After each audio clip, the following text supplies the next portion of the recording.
दोन national parties ज्या आहेत या साईडलाईन झालेल्या असतील एवढंच फक्त मला एकंदरीत दिसतंय. आणि रिजनल पार्टीज ज्या आहेत त्यांचं प्राबल्य वाढलेलं असेल. तिसरी आघाडी निर्णायक असणार.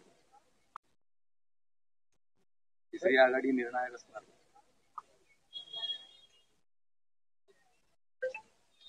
आता माझ्या 23 तारखेलाच ती कळेल की निर्णायक कोण आहे ते. आपल्या किती जागा येतील ते आम्ही जेवढे लढले तेवढे आले पाहिजे ही आमची इच्छा आहे. हिंगोलीत उमेदवारावर हल्ला झाला, मतदारांना काय आव्हान?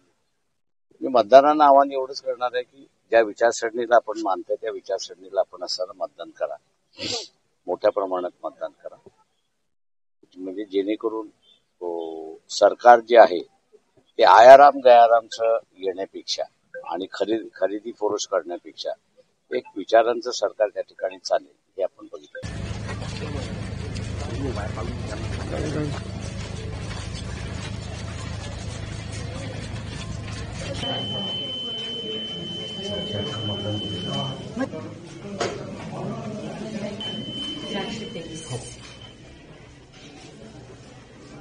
हार्टबीट वाढलं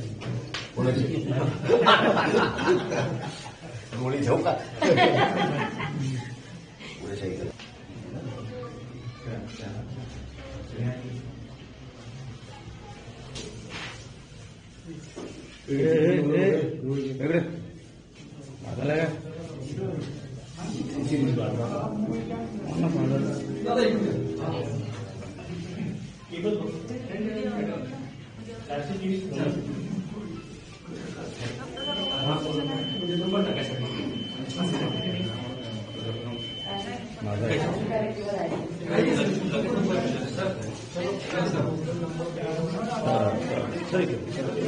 सर एकदा रिक्वेस्ट